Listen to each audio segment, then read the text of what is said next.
Bonjour tout le monde, bienvenue sur Légende. Aujourd'hui, nouvelle interview avec Dylan, qui est animateur en centre de loisirs. Il a 29 ans, ça fait plus de 10 ans qu'il fait ce métier-là. Il est venu nous raconter tout ce qu'il a vécu de plus extraordinaire dans son métier. Il a surpris un papa un jour en train d'observer son fils avec des jumelles dans une voiture. Il a vu qu'un gamin avait ramené dans son goûter un pochon de drogue et il va nous raconter tout ce qu'il a vécu. Il a même sauvé une collègue un jour pendant un exercice. Dylan, lui, nous a écrit sur l'adresse contact@legendegroup.fr. On vous la met en description. C'est le mail pour nous contacter, pour nous raconter votre métier, s'il a une particularité, si vous voulez nous raconter un événement que vous avez vécu qui est assez exceptionnel.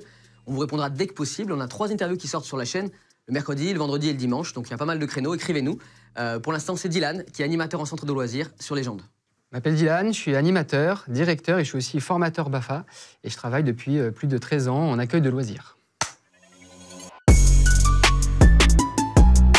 Putain, hyper classe. Et t'es animateur, mais animateur, je sens que t'es vraiment à l'aise quand tu parles. C'est un peu vu tout à l'heure et tout, je sens que c'est un exercice plutôt facile pour toi, non, de parler, d'expliquer des choses et tout. On est un peu obligé, forcément quand on s'occupe d'enfants au quotidien, on a à gérer du groupe, beaucoup de monde en même temps et du coup forcément c'est plus facile si on est un peu à l'aise à l'oral et qu'on a une facilité à pouvoir exprimer les choses, quoi. Ouais. On a mis un peu de temps à te répondre, je crois. On a mis 5-6 mois. À la suite d'une vidéo, j'ai vu que Guillaume parlait de ça et du coup, je me suis permis d'envoyer un mail où j'ai un peu raconté ce que je faisais au quotidien et tout. Et puis, quelques temps après, on m'a recontacté et du coup, on a calé une date, on a discuté et aujourd'hui, je suis là. Juste pour reprendre un peu ta vie, tu n'arrives pas par hasard dans le milieu de l'animation, c'est que ta maman était déjà animatrice puis directrice du centre de loisirs. C'est ça. Donc ouais, moi je viens d'une famille d'animation parce que ma mère m'a eu très jeune, elle avait 22 ans. Et donc du coup, il a fallu qu'elle trouve du travail. Et c'était un peu au début du lancement de la filière animation au niveau de la fonction publique. Donc ils cherchaient beaucoup de monde. Elle avait un peu cette facilité d'être avec les gens. Donc elle a commencé là-dedans. Et en fait, elle a continué sa carrière dedans. Donc elle a été animatrice. Puis après, elle est devenue directrice. Donc elle s'occupait plus des animateurs plutôt que des enfants. Et elle a même après passé encore une échelle au-dessus où elle a été chef de service entre guillemets. Donc là, on est quand même dans un travail beaucoup plus administratif, quoi. Donc depuis toujours, en fait, j'allais au centre de loisirs avec elle, plus petit, j'ai toujours grandi là-dedans. Et puis comme elle travaille avec les horaires du centre de loisirs, bah forcément, il fallait bien qu'on puisse me garder, donc j'allais au centre de loisirs. Donc depuis toujours, j'ai toujours grandi dans ce milieu-là. Tu fais un peu le même parcours finalement, parce que exactement. Enfin, pour l'instant, il te reste après la dernière échelon et tout, mais t'es un peu dans le même chemin. C'est un exemple un petit peu pour moi, forcément, ma maman et le parcours qu'elle a pu avoir. Et donc forcément, bah, je suis un peu ses pas. Alors j'ai un peu d'avance sur elle, parce que je suis devenu directeur un peu plus tôt qu'elle. Il n'y a pas un concours du coup. Il n'y a pas de concours, mais voilà. Et puis moi, je fais de la formation, ce qu'elle n'a jamais fait. Mais voilà, on suit un peu le même parcours à des époques un peu différentes. Est-ce que parfois, quand vous êtes en soirée ensemble, repas de famille et tout, il y a partage d'anecdotes, un peu surenchère de il m'est arrivé ça, moi j'avais vécu ça plutôt. En fait, ce qui est très très drôle, c'est que comme on a tous les deux travaillé sur le même lieu, c'est-à-dire que moi, je m'occupe d'enfants dont les parents étaient les enfants dont elle a s'occupé avant. Ah wow, ok. Parce que t'es en sud de Paris, c'est ça? Voilà, c'est ça, moi je suis dans le sud de Paris. Et en fait, ça arrive que des fois, je lui parle d'un enfant, elle me demande le nom de famille, je lui dis, elle me dit, mais attends, mais je connais, le papa, il se ressemblerait pas à ça, si. Et en fait, elle l'a eu enfant, incroyable. Le papa, et du coup, depuis, il a grandi, il a eu à son tour des enfants, et du coup, c'est moi qui m'en occupe d'eux aujourd'hui, quoi. C'est quoi le meilleur conseil qu'elle t'ait donné par rapport à ce métier-là avant que tu y ailles? Est-ce qu'elle t'a dit, si tu y vas, c'est pour une raison particulière? Est-ce qu'elle t'a dit moi, j'ai eu la chance, je dis très souvent que j'ai eu la chance d'avoir une éducation quand même hyper classe et hyper bonne de la part de ma maman. Et en fait, elle voulait pas du tout que je fasse ce métier-là. Et à la base, je voulais pas faire ça forcément non plus. Je me prédestinais à faire autre chose. Et puis, comme ça m'a vraiment plu, je me suis dirigé là-dedans. Le vrai conseil qu'elle m'a donné quand j'ai commencé à faire ce métier, c'est qu'elle m'a dit, si tu veux le faire, je t'empêcherai pas de le faire, parce que de toute façon, elle pouvait pas m'en empêcher. Elle m'a dit, si tu le fais à fond. Tu le fais vraiment, et tu fais pas les choses à moitié juste pour gagner un peu d'argent. Si tu le fais, tu te formes, t'apprends, tu t'intéresses, tu crées des choses, tu évolues, tu restes pas animateur toute ta vie, tu passes des caps, etc. Donc ça, c'est le meilleur conseil qu'elle m'a donné, c'est de faire ça et de pas rester juste animateur. D'accord, ok. Elle voulait que tu évolues directement. Exactement. Tu passes un BAFA quand tu commences, c'est ça? Le premier diplôme, c'est le BAFA? Le premier diplôme, entre guillemets, c'est pas vraiment un diplôme, en fait, c'est un brevet. Brevet d'aptitude? Le brevet d'aptitude aux fonctions de l'animateur. Et après, il y a le BAFD, donc le brevet d'aptitude aux fonctions de directeur. Et en fait, c'est pas vraiment un diplôme, c'est vraiment un brevet. Le BAFA, c'est très rapide, hein, c'est 8 jours de théorie, 14 jours de stage pratique, 6 jours de théorie. Donc, c'est pas forcément assez pour se dire qu'on est animateur. Animateur, je pense qu'on l'est vraiment quand on est sur le terrain avec les enfants au expérience aussi. Et voilà. Mais le vrai premier diplôme, entre guillemets, ou brevet qui nous fait arriver dans ce métier-là, c'est le BAFA. D'accord. C'est quoi la tranche d'âge la plus complexe à gérer? Il n'y a pas forcément de tranche d'âge la plus complexe à gérer, c'est vraiment en fonction de ta personnalité, de ce que t'es toi. Ou l'âge que t'as quand tu le fais aussi. Exactement, l'âge que t'as. Moi, par exemple, l'erreur que j'ai faite, c'est de commencer très tôt à travailler avec des pré-ados, donc entre 11 et 17 ans. Et que du coup, en termes par rapport à mon âge et d'autorité vis-à-vis d'eux, c'était assez difficile. Quand tu as 17 ans et tu dis à un adolescent de 14 ans, bah maintenant, il va falloir que tu m'écoutes, alors que possiblement on se croise au lycée, c'est difficile. Ah, c'est fou. Mais il n'y a pas forcément une idée d'âge ou de tranche d'âge plus difficile qu'une autre. Elles ont vraiment toutes leurs particularités et c'est vraiment toi, ce que tu es et comment tu te comportes, quoi. Il y a plein de types de gamins différents. On va en parler des différents types, des différentes anecdotes qui t'ont fait vivre. Mais est-ce qu'il y a des gamins, tu les vois arriver, tu te dis, ça va être le gamin chiant, c'est le gamin, c'est un démon. Ou est-ce que finalement, c'est peut-être un démon quand tu le vois, mais il y a une raison à ça? On met souvent les enfants dans des cases, entre guillemets, et où on leur dit, par exemple, bah, voilà, lui c'est le gamin chiant, lui c'est le gamin qui est toujours sage, lui c'est le gamin qui fait que des bêtises, etc. Et moi, j'ai du mal avec ce principe-là parce que je pars du principe qu'en tout cas, très jeune, c'est jamais forcément de la faute des enfants s'ils ont ce comportement. C'est plutôt de la faute de l'environnement, de l'éducation qu'ils peuvent avoir, voilà, de la maison, de toutes ces choses-là. Donc j'ai beaucoup de mal avec le fait qu'on dise bah, lui, c'est l'enfant chiant, machin. Il n'y a pas forcément d'enfants comme ça qu'on met dans les cases. Moi, j'ai du mal avec ça. Vous avez reçu il n'y a pas longtemps Alexandre Astier, moi, je suis très fan de Kaamelott, et dans une des épisodes, voilà, c'est un génie. Et dans un épisode de Kaamelott, il dit une phrase qui est hyper intéressante. Il dit que en fait, la plus grande peur des enfants, c'est le fait d'être abandonné, d'être oublié. Et il dit surtout, c'est qu'en fait, les enfants, ils se conforment à l'idée qu'on a d'eux-mêmes. Ouais. Et c'est vraiment ça que je vis au quotidien. C'est qu'en fait, en tant qu'adulte référent d'un enfant, si je passe ma journée à lui dire que c'est un enfant chiant, forcément, il va être chiant. Il va finir par y croire. Exact. Finalement. Il va finir par y croire et du coup le devenir et de se dire bon bah au moins je suis l'enfant chiant quoi. Et je suis pas oublié, je suis pas abandonné. Voilà. Donc en fait. Les enfants, on les conditionne dès le plus jeune âge. Il y a beaucoup d'études qui disent que tout se joue dans la vie d'un enfant avant ses 6 ans. Et en fait, il y a un certain conditionnement qui se fait à ce moment-là. Et que tout ce qui nous arrive par la suite, bah, c'est entre... C'est un gamin, on dit que c'est une éponge, mais c'est réel en fait. C'est vrai. Ah, mais carrément. Tout ce que tu vas dire, il va le retenir. Tout ce que tu vas faire, il va le voir, il va le comprendre, il va le mimétiser. Enfin, voilà. T'as eu un gamin, pareil, qui était un peu insupportable, un peu agressif, violent avec les autres. Et en fait, vous vous êtes rendu compte avec ton équipe qu'il y avait une raison. Tu t'es rendu compte qu'il y avait quelque chose qui allait pas. Ouais. Et tu peux raconter cette histoire-là parce que je trouvais ça intéressant en fait. Donc c'était en maternelle. Et donc c'est un enfant qui arrive en petite section de maternelle et qui a 3 ans. Et il avait des caractéristiques pour l'âge de 3 ans qui n'étaient pas celles de la tranche d'âge d'un enfant de maternelle. C'est-à-dire qu'il était assez violent dans la relation qu'il pouvait avoir avec les autres. Il avait du mal dans plein de choses en termes d'apprentissage de la parole, des choses comme ça. Et en fait, on se rend compte, avec le temps, avec les équipes, donc l'équipe d'animation, l'équipe aussi un peu enseignante, enfin voilà, qu'il a des comportements qui sont vraiment étranges et qui ne sont pas de cette tranche d'âge-là. Ouais. Et un truc qui nous a fait vraiment tilt, c'est qu'en fait, quand on lui parlait, si on ne lui parlait pas en le regardant vraiment droit dans les yeux, comme je te regarde là, et ben en fait, il l'entendait pas. Enfin, il ne nous répondait pas, ou alors il... n'était pas dedans, quoi. Voilà, il n'était pas dedans.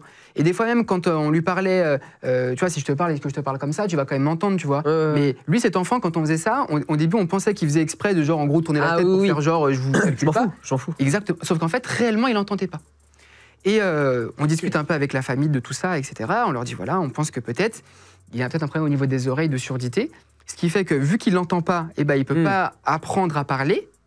Comme il n'arrive pas à apprendre à parler, il n'arrive pas à rentrer en communication avec les autres. Il est frustré, une frustration qui se crée. Et donc, du coup, comme il n'arrive pas à rentrer en communication avec les autres par la parole, il rentre par les gestes. Et donc, quand il n'est pas content, il tape. Quand il est heureux, eh ben, il va te serrer très fort dans ses bras et donc potentiellement te faire mal. Quand il est triste, il va pleurer, etc. C'est le principe d'un bébé. Le bébé ne peut pas parler. Et du coup, comment il exprime ce qu'il ressent, eh ben, il pleure, il rigole, etc. On parle avec la famille. Forcément, pour une famille, c'est assez difficile de pouvoir entendre que son enfant est potentiellement différent. Ouais. Donc là, c'est pas quelque chose de très grave, mais pour des choses un peu plus graves, ça peut être difficile. Bon. Ils font ce qu'ils font, ce qu'il faut plutôt. Ils vont voir le médecin et en fait, le médecin retire des bouchons de cire comme ça, des oreilles de... Il est devenu sourd, le gamin. Et en fait, l'enfant était quasi sourd à cause de ça. Ils lui ont posé des yo-yo.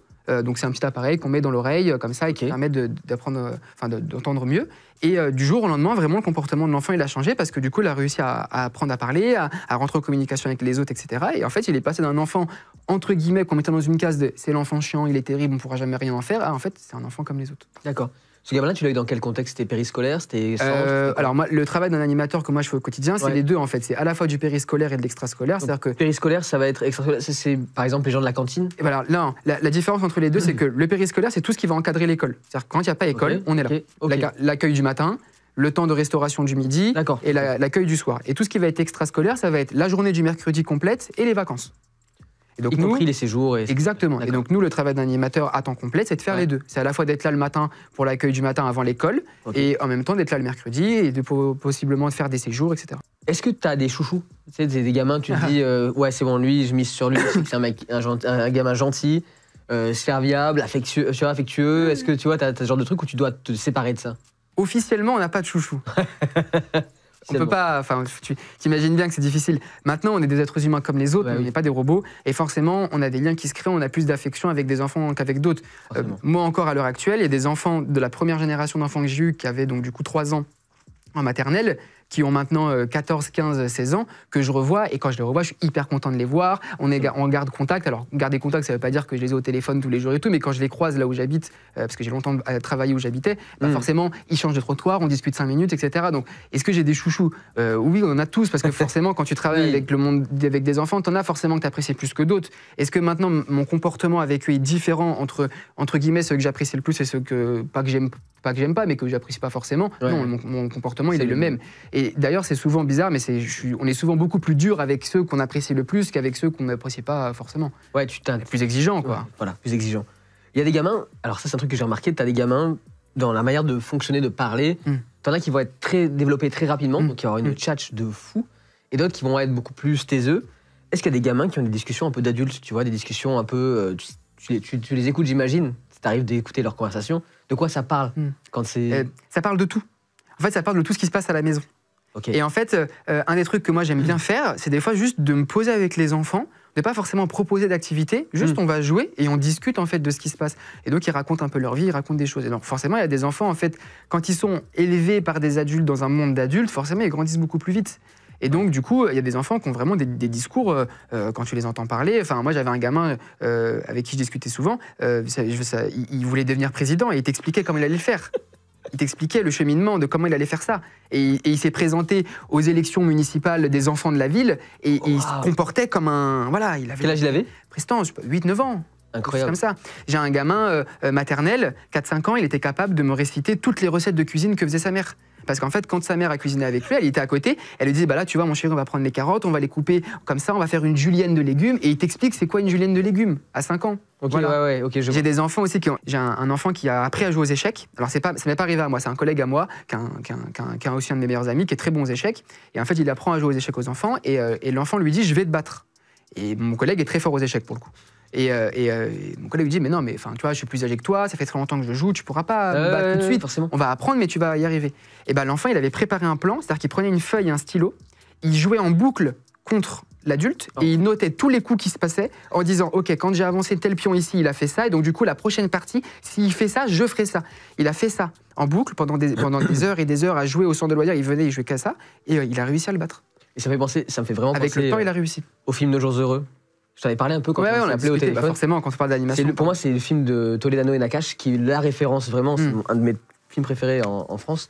Et ce film-là, t'as un gamin, un Belge, qui veut devenir président, tu vois, qui a parler un petit. On met l'affiche comme ça, si les gens veulent aller le voir. C'est vraiment un super film sur les colonies de vacances et sur les enfants en général. Et c'est un des premiers films où il y a Omar Sy qui a commencé à avoir un premier rôle, entre autres. Donc c'est à voir, quoi. D'ailleurs, tu m'as dit que ce film-là, tu l'utilisais. Pour montrer aux animateurs, BAFA, pour les stages BAFA, quoi. Ah ouais, en fait, alors, quand c'est possible de le faire, je sais même pas si j'ai le droit légalement de le faire, mais bon, c'est pas très grave. Mais on s'arrangera. Ouais. Mais voilà, mais en soi, je le mets en fait, et c'est juste pour pouvoir discuter, parce que en fait, le film, quand tu regardes le film, tu te dis que forcément ils ont discuté avec des gens qui travaillent du milieu de l'animation. Il y a des choses qui se passent dans le film que t'inventes pas. C'est des trucs qui ont été vus, des choses qui se sont passées. Et donc je passe ce film, et en fait, on en fait un débat avec les stagiaires où on se dit voilà, ça vous arrive, qu'est-ce qu'on fait, quoi. Putain. Et on discute de ça. Donc ouais, je l'utilise, ce film, il est hyper intéressant.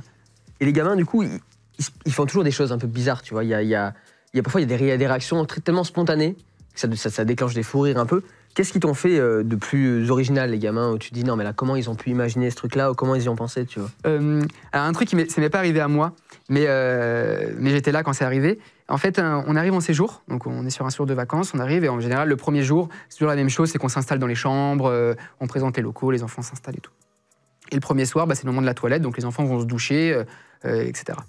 Et là, donc, on a un collègue qui envoie ses enfants à la douche, Et puis, le premier enfant, il y va, et puis il met un peu de temps. Et puis, forcément, la collectivité, tu as une douche pour 7-8 enfants. Ça prend son temps. Faut être un peu speed, quoi. On fait attention à ce qu'il soit bien douché et tout, mais voilà, pas 1 heure sous la douche. Et là, le gamin, il met un peu de temps, quoi. Et mon collègue, il commence à taper à la porte. Bah, qu'est-ce que tu fais? Est-ce que tu veux que je rentre pour t'aider? Enfin, qu'est-ce qui se passe? Non, t'inquiète. Il lui dit, je comprends pas, le savon, il part pas. Enfin, j'arrive pas à faire partir le savon, je comprends pas et tout. Donc là, mon collègue, il dit, mais qu'est-ce qui se passe et tout? Je dis, il rentre. Enfin, voilà, va voir. Donc bon, écoute, je vais rentrer, machin. Donc moi, je suis à côté, etc. Il rentre et en fait, le gamin, il s'était trompé. Dans la trousse de toilette, il avait pas pris du shampoing, il avait pris de la crème solaire waterproof, mais genre vert fluo. Et il s'en était mis, mais partout. Donc imagine, t'arrives le premier jour, tu vois ça, dans la douche, et là, mon collègue, il me regarde, et je lui dis, mais non, mais c'est pas possible, quoi. Jour 1, quoi. Ouais, dans les cheveux et tout, on a passé, je sais pas, 40 minutes à le frotter au gant pour lui faire partir la crème solaire waterproof, quoi. Incroyable. Horrible. Incroyable. Du coup, les gamins, ils ont on va dire des niveaux de développement et d'autonomie différents, j'imagine, selon comment ils sont éduqués à la maison, selon ce qu'ils ont comme responsabilité. Est-ce qu'il y en a qui sont pas du tout autonomes? Tu vois, que tu dois à 6, 7, 8 ans aider encore alors que tu devrais plus? Ah oui, ça arrive, ça. Ça, souvent, ça se voit pas forcément en accueil de loisirs, mais ça se voit beaucoup en séjour. L'esprit séjour, il est vraiment différent parce que d'un coup, on vit 24 heures sur 24 avec les gens. Et du coup, on rencontre les enfants comme ils sont au quotidien, avec leur fatigue, avec leur énervement, avec tout ce qui va. Et moi, ça m'est arrivé plein de fois d'avoir des gamins où tu leur expliques. Moi, j'ai beaucoup fait des séjours de ski. Et donc, moi, ma technique pour pas que ce soit le bazar, c'était on prépare les vêtements la veille pour le lendemain. Bonne technique. Petite table sur la chambre, chaque enfant il prépare son petit paquet de vêtements et le lendemain, on est prêt, quoi. Ouais. Les petits chats, on prépare son paquet de vêtements, etc. Et il y a toujours un gamin qui est perdu. Et tu lui dis, mais qu'est-ce que tu fais? Bah, qu'est-ce que je prends comme vêtement? Bah, un slip. Ah, le slip, on le change tous les jours? Ouais, c'est mieux, ouais. Ok. Donc, il prend un slip. Et des chaussettes. Ah, ouais, des chaussettes. Et là, tu lui dis, mais qui c'est qui t'habille à la maison? Bah, c'est maman. Ouais, mais t'as 10 ans, gars. Enfin, tu vois? Ouais, tu vois, t'as 16 ans, t'es au lycée. Tu vois, c'est ça, voilà. Mais t'es chef d'entreprise, enfin, tu vois, il y a un peu de ça. Et donc, alors, tu te dis en maternelle, ça fonctionne. Tu te dis, le gamin, il a 3-4 ans, il sait pas ce qu'on fait. Je crois que ça fait un peu pareil avec les darons de la génération d'avant. Ouais, c'est marrant, c'est que c'est souvent un peu les kékés de la cour qui se la racontent un peu, qui sont finalement des gros bébés cadoms à la maison parce qu'ils sont bien couvés par maman et du coup, ils savent pas qu'on change de slip tous les jours, ils savent pas qu'on met le t-shirt en dessous du pull. Enfin, voilà, j'ai vu ça. J'ai vu un truc comme ça qui m'est arrivé, on part en séjour et je dis, bah, mettez votre tenue de ski. Et un gamin de 10 ans, il s'est habillé par-dessus son pyjama, il a mis sa tenue de ski par-dessus ses habits. C'est-à-dire qu'en fait, le paquet de vêtements, c'était genre un jean, il a mis son jean par-dessus le pyjama, et par-dessus le jean et le pyjama, il a mis sa combi de ski. Et tu le vois sortir comme ça, et tu dis, mais qu'est-ce que t'as? Et tu ouvres et tu fais, oh, mais c'est pas vrai. Incroyable. Bah, tu nous as pas dit qu'il fallait qu'on enlève le pyjama. Ouais, il faut reprendre les basiques finalement. Et là, tu parlais des parents, de comment ça se passe à la maison. Il y a quel type de catégorie dans les parents? Parce que souvent, t'as le parent chiant, t'as le parent un petit peu, il s'en bat les couilles, t'as le parent qui va être très présent pour le gamin avec 1000 questions. C'est quel type de... Comment tu les reconnais direct, les parents, ils sont... Pas forcément, mais tu les as bien décrits, hein, c'est ça. Hein. Tu vas avoir le parent qui est hyper derrière son gamin et qui va participer à tout ce qui se passe dans la vie du centre. Dès qu'on va faire une soirée, dès qu'on va faire un truc, il va être là, il va participer. T'as le gamin pour qui on est clairement juste un moyen de garde. Et ah ouais, on parle pas. Ouais, moi j'ai des parents où ils arrivent le matin, ils déposent leur enfant comme un paquet de viande, et ils le récupèrent le soir et c'est bonjour, au revoir et basta. Excusez-moi monsieur, non, j'ai pas le temps. Il y a pas, tu vois. Il y a ça. Okay. T'as les parents qui vont être derrière leur enfant au maximum, qui vont être très chiants, où il va perdre un bonnet et c'est la fin du monde. Ils sont capables d'envoyer un mail à la terre entière parce qu'on a perdu le bonnet. T'as vraiment tous les spectres possibles de parents. T'as des excellents parents comme des très mauvais. Et ceux qui justement laissent leur gamin comme ça, qui vraiment c'est bon, le gamin il est posé. Est-ce que c'est des parents qui à la maison sont aimants ou autres, ou est-ce que ça correspond quand même à un type de catégorie de gens qui va pas être cool avec les enfants? Malheureusement, je suis pas à la maison, donc je peux pas forcément voir ce qui s'y passe, mais c'est difficile de faire des généralités pour ce genre de choses-là. Mais c'est vrai qu'en général, on aurait plus tendance à penser que le parent qui participe à la vie du centre, qui est hyper sympathique avec tout le monde, machin, forcément, il est un peu plus aimant. Il y a un truc qui m'a marqué quand j'ai commencé, c'est que j'ai eu l'impression de devenir quelqu'un dans ce milieu et de participer vraiment à la vie des gens quand les parents, ils m'appelaient par mon prénom. Ok. Parce qu'en fait, au début... humaniser quoi. Ouais. En fait, au début, quand ils viennent récupérer leurs enfants, ils récupèrent l'enfant, ils récupèrent le sac et tout. Bon, bah, tu dis au revoir à l'animateur, tu vois. Et l'animateur. Je suis l'animateur. Et l'enfant va au revoir Dylan, mais les parents, ils connaissent pas mon prénom. Et plus j'ai passé de temps avec eux, j'ai partagé des moments, et d'un coup, les parents, ils ont commencé à m'appeler par mon prénom. Et là, je me suis dit, oh, il y a un truc qui s'est passé, je fais partie de la vie des gens, là. Incroyable. Ouais. T'as des parents qui t'ont fait des dingueries. Je sais pas, tu sais, de venir sur un camp. Je pense à Nos Jours Heureux, le film. Il y en a qui observent, qui veulent à tout prix être sur le camp, voir ce qui se passe, si le gamin il va bien, s'il se nourrit bien et tout. Est-ce que t'as ce genre de parents comme ça existe? Alors, moi, ça m'est pas arrivé, mais j'ai une histoire comme ça. Ok. Mon oncle, il travaillait aussi pour la ville pour laquelle je bossais. En fait, son travail, c'était de faire le portage des repas entre la cuisine et les écoles de la ville. Et un jour, il va pour se garer avec le camion pour aller à la cantine. Et juste à côté de la cantine, il y a une école qui est attenante, quoi. Okay. Et il voit un gars dans sa voiture, comme ça, avec des jumelles, dans la voiture, en train de regarder la cour de récréation. Oh, wow. Donc là, tu te dis... En plus, là, tu penses à plein de trucs. Ouais, bizarre l'ambiance, quoi. Mon oncle, il sort du camion, il toque au carreau et tout, il dit « Mais qu'est-ce que vous faites là, monsieur ?» « Non, non, vous inquiétez pas. » Et en fait, dans la voiture, le gars, il avait ses jumelles comme ça, il avait un petit calepin avec un stylo et un chronomètre. Tu te dis « Mais qu'est-ce qu'il fait ?» Et donc, mon oncle, il commence à se dire « Mais c'est quoi le délire et tout? Enfin, qu'est-ce que vous faites ?» Et le monsieur, il commence à le rassurer. « Non, en fait, je vous explique, je vous rassure. En fait, je vous raconte. Mon fils, il est à l'école et en fait, il rentre le soir en me disant qu'il n'a pas le vélo dans la cour.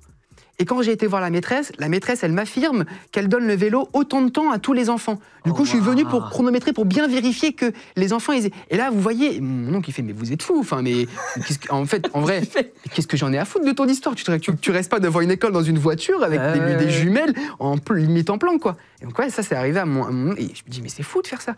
Le père, il a été prêt à se mettre dans la voiture pour chronométrer le temps que passait son fils sur le vélo, parce que le fils, le soir, il devait lui dire « Bah moi, j'ai le vélo un peu moins que Bernard, par exemple. Le mec, il a été prêt à faire ça, et je me dis « Mais c'est dingue de faire ça. » C'est dingue. Wow. Je dis que c'est fou. C'est quoi le truc le plus fou que t'aies vu, toi? C'est une histoire que ton oncle a vécue, mais une où, tu vois, tu surprends un parent en train de faire un truc bizarre. T'as eu ça Ouais. Un soir, on est en maternelle, donc c'est un temps d'accueil. Le centre, il ferme à 19h, et on a une famille qui arrive en retard. Elle m'appelle, elle me prévient, je vais être un peu en retard et tout. Donc on est deux pour fermer avec mon collègue. La maman arrive, elle récupère les enfants. Et du coup, moi je lui dis à mon collègue, bon, je vais prendre mes affaires dans la salle animateur, on y va. On commence à éteindre les lumières. Et en fait, au moment où je repasse, je vois que dans la garderie, il y avait un petit renfoncement avec une petite salle et elle est encore allumée. Je me dis, bon. Donc je rentre pour aller voir. Donc je rentre dans la salle et là j'assiste à une scène. J'ai encore du mal à croire que j'ai assisté à cette scène. C'est qu'en fait, je rentre dans la pièce, il y avait la maman qui était assise sur le canapé comme ça, le pull remonté, le soutien-gorge baissé, les seins à l'air, avec ses deux enfants face à elle, et elle disait à son gamin, maternelle, donc un qui devait être en CP, donc 6 ans, et l'autre qui devait avoir 4 ans. Et en fait, au moment où je rentre, elle dit à son enfant, mais pourquoi tu veux pas voir les seins de maman? Mais pourquoi tu veux pas les toucher? Et là, je rentre et je vois ça. Et genre... Donc là, j'appelle mon collègue. À l'aide, s'il te plaît, viens m'aider. Et donc la maman, donc hyper gênée, qui est un peu honteuse, qui se rhabille et tout, machin. Ah, quand même, elle. Ah ouais. Quand même. Minimum, déjà. Elle est minimum syndicale. Donc elle, un peu honteuse comme ça et tout. Et puis elle me regarde, et puis elle me dit, non, mais je vais vous expliquer. Et je lui dis, mais de toute façon, qu'importe l'explication, elle sera mauvaise. Vu la situation. Zéro explication, là. N'importe quelle explication sera pas la bonne. Non, mais en fait, je vous explique, c'est parce qu'en fait, comme je prends ma douche avec eux, le grand, il aime bien, ça le dérange pas de me voir toute nue, il prend sa douche avec moi, mais le petit, il a peur et tout. Et moi, j'étais là, mais il est 19h10, je suis en train de vivre ça, normalement, je devrais déjà être chez moi. Qu'est-ce que vous faites là? Pourquoi le faire ici? Elle est en train d'expliquer à son petit gamin. C'est ça. Qu'il fallait pas avoir peur des seins. Exactement. Le grand, il a pas peur. Voilà. En gros, ton frère, il a pas peur de mes seins. Pourquoi toi, t'as peur de mes seins dans la douche, quoi? Et moi, je suis là, mais je suis vraiment en train de vivre ça, quoi. Et du coup, j'ai appelé mon collègue parce que je me suis dit, un truc comme ça se trouve, elle pourrait après aller dire un truc genre, il m'a touché, machin, tu vois. Donc, viens, à l'aide, vite. Et genre, mon collègue qui rentre, qui fait, mais qu'est-ce qui se passe? Enfin, voilà. Ça, c'est un truc qui doit te rester en anecdote que tu dois raconter quand même. Alors, ouais, ça se raconte ça. Avec des potes, je pense que c'est marrant, ça. C'est marrant, mais c'est quand même très gênant. C'est très inquiétant. C'est gênant. Tu l'as revu cette maman? Mais ce qu'il faut se dire, c'est que moi, je les vois tous les jours. Parce qu'en fait, il y a école tous les jours. Donc après, son enfant, il n'est pas resté très longtemps. Mais si tu veux, tous les jours où on s'est recroisés, il y avait un moment de gêne où on se voyait, c'était genre « Bonjour, bonjour. Enfin, vous saviez. On sait ce qui s'est passé. Quand toi, tu vois ça, est-ce que tu paniques? Tu avais déjà une méfiance sur ces familles ou pour toi, c'était un peu un truc un peu sorti de route, quoi? Non. Parce que nous, l'avantage, c'est qu'on connaît bien les familles. Donc forcément, cette famille-là, on la connaît, on sait comment ils sont, on les voit très souvent. Donc je me suis douté que sur le moment, c'était juste un moment malaisant, et pour elle, et pour moi, et pour peut-être même les gamins, et machin. Mais il n'y avait rien derrière de bizarre. Enfin, c'est une évidence que si on voit ce genre de choses et qu'on a une idée de dire peut-être que c'est malsain, que c'est bizarre, bien sûr qu'on agit, il y a plein de procédures. Là, il n'y avait pas lieu que ça soit fait. Moindre soupçon, vous auriez peut-être alerté, c'est une évidence. Voilà, l'autorité ou autre. Il y a des gamins qui vivent des choses un peu dramatiques à la maison, tu vois, qui sont violentés, qui sont, tu vois, malmenés, tu vois, pas trop aimés parfois aussi. Est-ce que ça se voit sur des gamins? Est-ce que tu arrives à noter, je sais pas, s'ils dessinent des trucs un peu sombres? Parfois on dit que selon le dessin des gamins, tu peux voir s'ils sont heureux ou pas. Est-ce que tu vois ce genre de choses? Alors, c'est pas forcément vis-à-vis des dessins, parce que ça, il faudrait être psychologue pour se rendre compte que le dessin, il est comme ci, comme ça. Moi, j'ai pas la prétention ni d'être médecin ni d'être psychologue. Moi, je reste à ma place, je suis animateur, je suis là pour donner du fun. Tu les vois tous les jours. Mais forcément, quand on voit tous les jours et que ça fait longtemps qu'on travaille dans ce métier, il y a quand même des signes avant-coureurs où on se dit « Ah, il y a un truc qui est bizarre, quoi. » Comme je disais tout à l'heure, les enfants, ils fonctionnent beaucoup par mimétisme.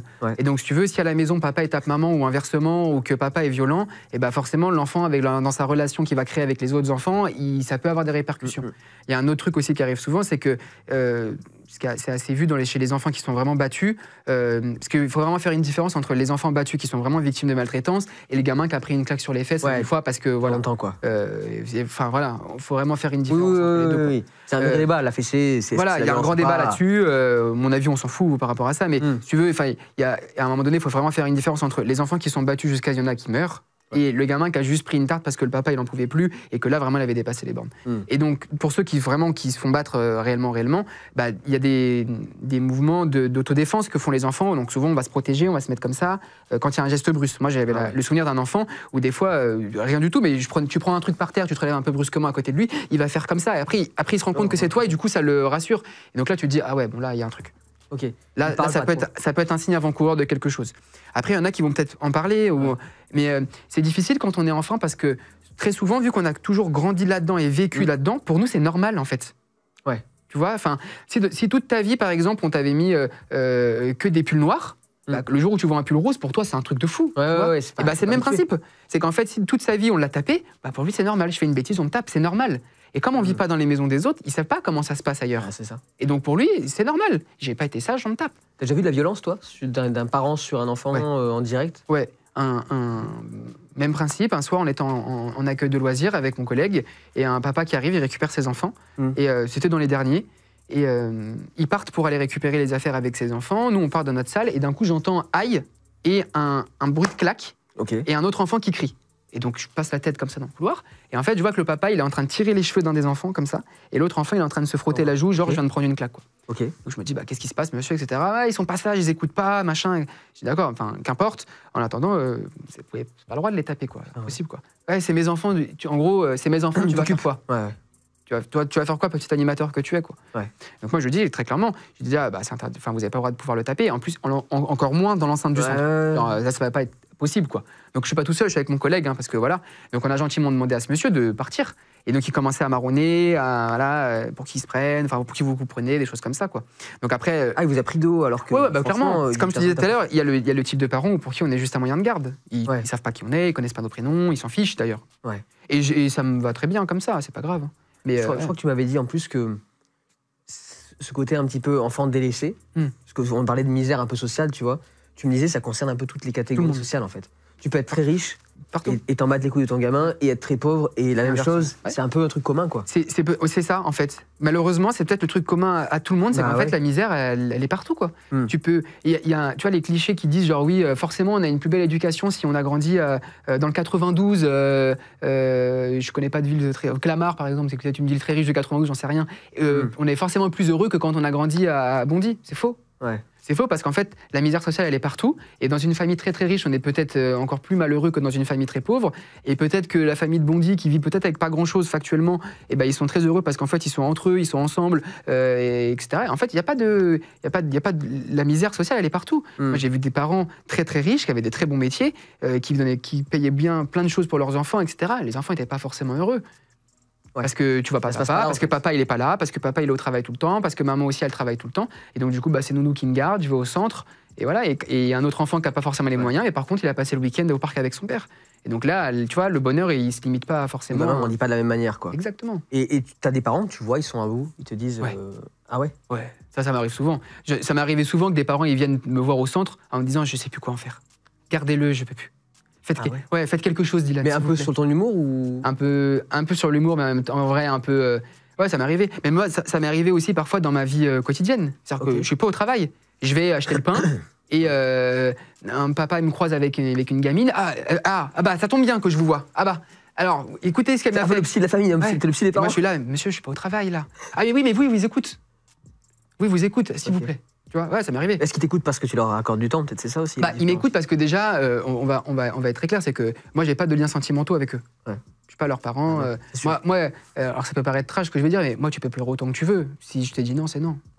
Pleure. Ouais. Ça me gêne pas, tu vois. Et du coup, comme il n'y a pas le niveau sentimental avec eux, ils peuvent pas me manipuler.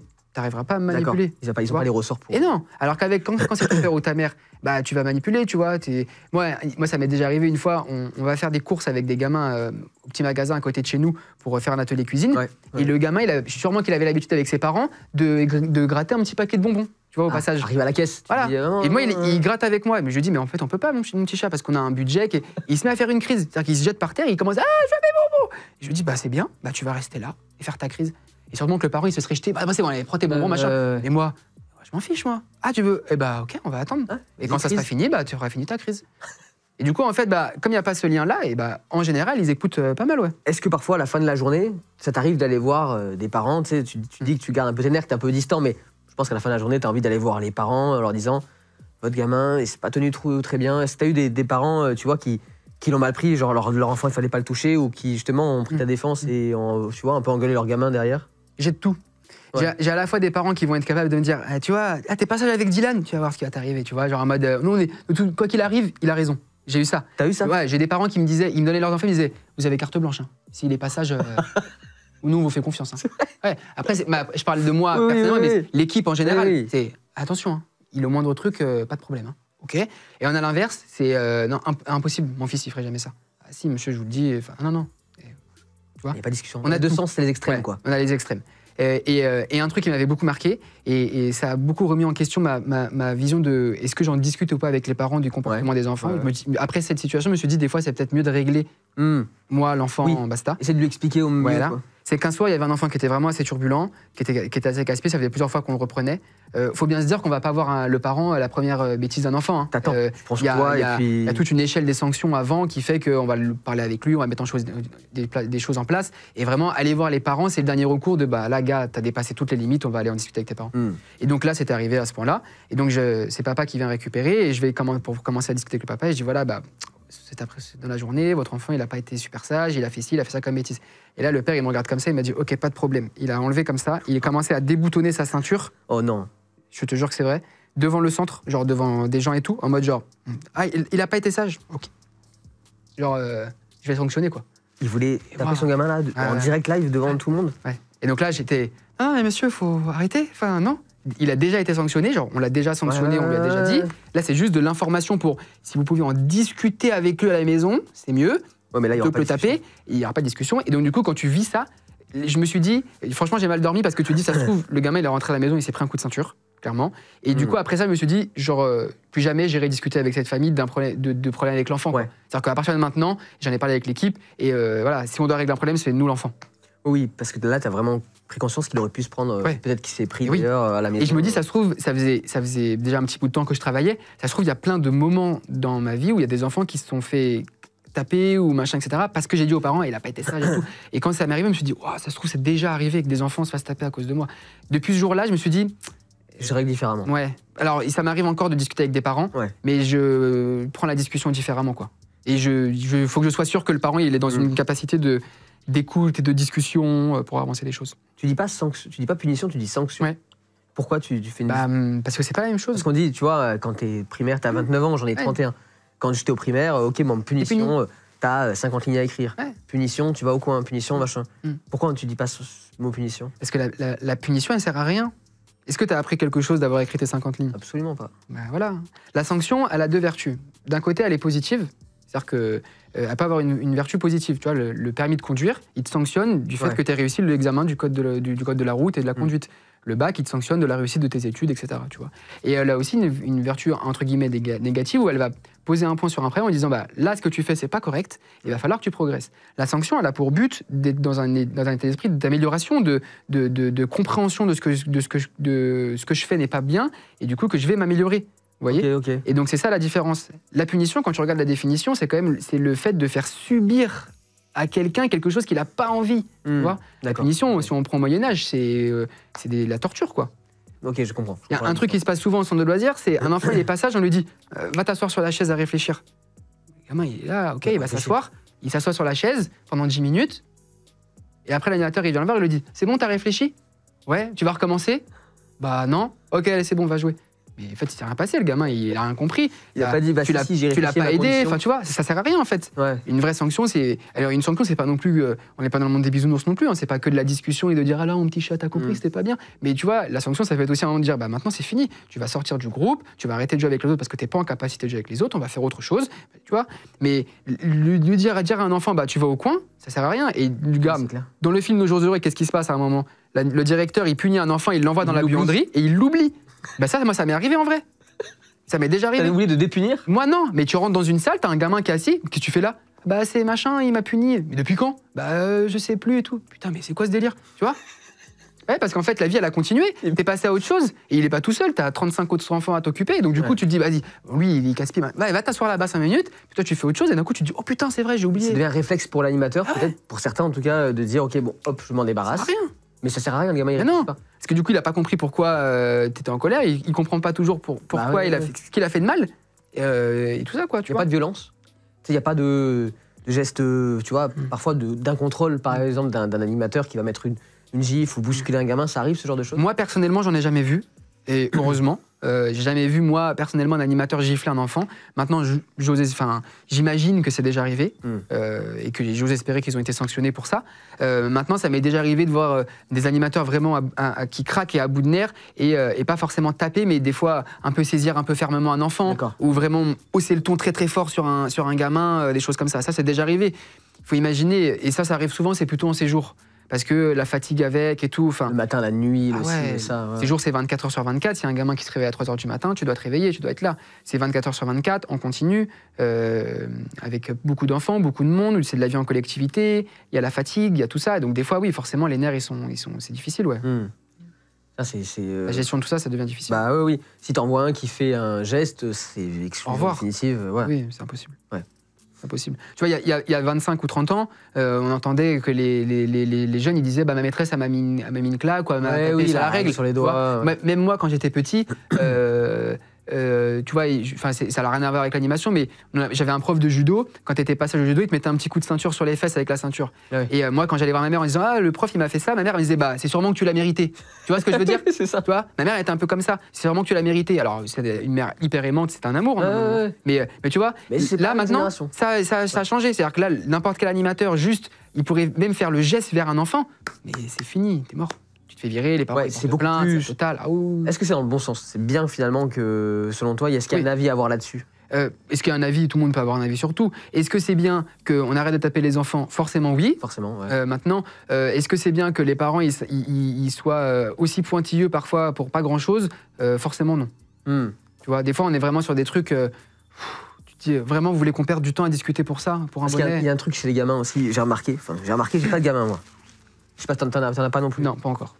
Et il y a de plus en plus de parents qui cherchent à tout prix à ce que leur gamin soit différent dans le sens positif. Dans l'imaginaire collectif, être HPI, ça veut dire le gars, il sait tout, il fait tout. C'est pas facile d'être HPI. Parce que HPI, c'est-à-dire que t'es vraiment en avance, t'es vraiment en décalage par rapport aux gens de ton âge, t'es vraiment en avance pour tout. Totalement. Ça doit être hyper chiant quand t'as 6 ans et de discuter avec des enfants de 6 ans qui n'ont pas la même discussion que toi, quoi. Il y en avait une il y a pas longtemps, alors ça c'était très drôle. Elle est en CP. Et la maîtresse dit clairement, bon, il y a un petit retard. Okay. On sent dans ce qu'elle apprend à l'école, il y a un petit retard, c'est un peu difficile. Et du coup, ce qu'elle propose, c'est de mettre en place ce qu'on appelle les APC. Et en fait, les APC, c'est un petit moment d'une petite demi-heure, 3/4 d'heure, une fois dans la semaine, où elle est juste, elle, la maîtresse, pour essayer de rattraper et compenser ce retard scolaire. Hyper bonne initiative et tout. Elle en discute avec la maman contre tout. Non, c'est mort, impossible et tout. C'est pas vrai, pas possible. Parce que ma fille est HPI. Mais non, votre enfant, elle n'est pas HPI. Si, elle parle anglais. Ah bon, elle parle anglais, votre enfant? Mais oui, écoutez. Et là, elle lui montre une vidéo où la gamine, elle dit « Hello, hello ». Vous voyez, elle parle anglais. Je te jure que c'est vrai. Et donc là, il lui dit « Mais elle parle pas anglais, elle a juste dit 2 mots d'anglais. » Enfin, vous voyez? Oui, mais c'est parce qu'en fait, elle s'ennuie en classe à cause de vous. Elle dit ça à la maîtresse. Oh, wow.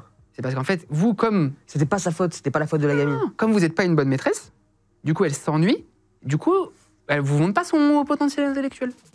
Sauf qu'en fait, non, juste en fait, ton enfant, il est normal, il est même limite un peu en dessous, et du coup, en fait, on est en train de te proposer de l'accompagner. Oui. Mais on en revient à pareil que l'enfant qui était sourd tout à l'heure, c'est que c'est hyper difficile pour une famille de pouvoir entendre que son enfant, il soit un peu différent et qu'il soit pas forcément... Et puis après, il y a la remise en question. Ce qui est triste là-dedans, c'est que t'as des maîtresses, des professeurs, des gens, des animateurs qui vont se remettre en question. Ouais. Moi, ma copine est prof, et des fois, elle rentre le soir, elle me dit, putain, mais je dois me remettre en question, j'ai fait remplir un formulaire de satisfaction, et forcément, les gamins, ils ont des sales notes, ils sont pas satisfaits. Mais c'est ça aussi la réalité, tu vois. Et il y a un côté un petit peu trop tendre, où finalement, on laisse passer. Oh, il a 6 de moyenne, laissons-le passer en licence, tu vois, il n'y a pas de problème. Mais non, en fait. Bah, tu vois, regarde, dernièrement, pendant très longtemps, les parents n'avaient pas leur mot à dire dans le redoublement d'un enfant. Vrai. Moi, ma génération, quand le prof il te disait il n'a pas le niveau pour passer en CM2, il redouble, basta. Ouais. Depuis quelques temps, ça a changé et maintenant, les parents, s'ils veulent pas que l'enfant il redoublent pas. Comme ça, il paraît normal. Sauf qu'en fait, prendre du retard à ce moment-là, c'est encore plus prendre de retard par la suite. Et du coup, on se retrouve avec des enfants qui sont vraiment en galère. Au mieux l'aider, qui repasse l'année, et qui soit meilleur après, et qui soit assuré. Peut-être que c'est tout, une question de développement, quoi. Et donc oui, ça, il y en a plein qui sont comme ça. Ils sont tous ils sont tous HPI, ouais. Tout à l'heure, tu parlais de Montessori, c'est pareil. Il y a aussi beaucoup de gens qui se disent être de Montessori alors que pas du tout. D'accord. Moi, j'ai eu une discussion, ça m'avait fait beaucoup rire. J'avais une discussion. On peut pas expliquer ce que c'est que Montessori parce que c'est trop compliqué. C'est une méthode d'enseignement un petit peu nouvelle, novatrice, qui met un peu l'enfant au milieu de tout. L'enfant est acteur de ses apprentissages, en fait. Il apprend ses émotions, il apprend à se connaître, il apprend plein de choses. Et en fait, on a placé la grande phrase de Montessori, c'est le sujet de l'apprentissage, c'est l'apprenant. C'est-à-dire qu'en fait, on a replacé la personne qui apprend au centre de c'est quoi apprendre. Et donc, du coup, ça fait beaucoup parler parce que c'est génial. Et en effet, c'est génial. Mais une vraie école Montessori, c'est 10 000 balles l'année. C'est hyper cher. Dès la maternelle, tu vois. Et donc, il y a des gens qui essaient de s'inspirer de ça. Et une fois, j'avais une discussion avec une maîtresse de maternelle qui dit oui, moi, de toute façon, j'apprends aux élèves avec une inspiration Montessori. Alors, moi, je dis, moi, ça m'intéresse parce que je suis hyper porté sur cette nouvelle pédala. J'ai pas du tout la prétention de dire que je saurais faire, mais au moins, ça m'intéresse. De ouf. Et donc, je discute avec elle, ça tombe bien. Et en plus, ce qui est marrant, c'est que j'ai un collègue à moi qui a monté une école Montessori. Donc, je connais un petit peu un collègue formateur. Et donc, je lui dis, raconte-moi ce que tu fais de Montessori, quoi. C'est hyper intéressant. Elle me dit, dans ma classe, j'ai mis les tables en îlot. En îlot ? Ouais. En fait, elle a collé 4 tables. Et donc, du coup, elle dit comme ça, les enfants, ils apprennent les uns des autres. Du coup, j'ai fait du Montessori. Ils sont juste pas à côté, ils sont face à face. Et en fait, j'ai juste dit, c'est pas Montessori, ça. Dans plein de classes, ils le font. Non, mais petit animateur que tu es, tu ne peux pas comprendre. D'accord, très bien. Bon, on va s'arrêter de discuter, alors ça sert à rien. Ok. Donc, ouais, et en fait, ça influe même sur les profs et sur les. Parce que forcément, quand tu vends une école maternelle inspiration Montessori, il faut que tu puisses le justifier, tu vois. Ouais, le mot mis à n'importe quel usage, ça a plus de valeur après. Mais surtout qu'en plus, pour être Montessori, c'est un brevet que tu dois avoir. Que ça doit être quelque chose, quoi. Ouais. Tu mets pas ça sur ton école comme ça et d'un coup, t'es Montessori. Hein. Tu parlais des séjours tout à l'heure. Tu disais que c'est là où tu découvres le mieux les gamins, qu'il peut se passer des choses, puisque les animateurs sont un peu sous tension, que les gamins sont hyper excités et tout. Tu as fait beaucoup de ski. Tu m'as dit que principalement tes colos, c'était principalement, c'est des colos de ski. Ouais. Et tu me racontais l'histoire de. Toi, tu avais eu beaucoup d'accidents sur la première session de ski que tu avais pu faire. Ouais. Je crois que tu avais eu cheville pétée, tu avais même eu quelqu'un qui en civière. Tous les jours. Et tu as une collègue, une amie, je crois, ou un pote. C'est un collègue, ouais. C'est un collègue qui avait eu une histoire un peu dingo avec des enfants. C'était quoi cette histoire ?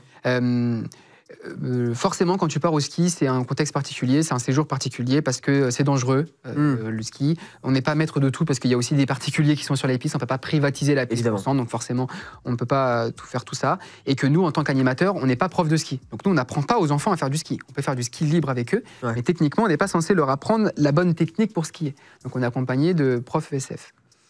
Pour mettre le contexte, c'est école de ski française. École de ski française. Ouais. C'est pour les gens qui bien sûr.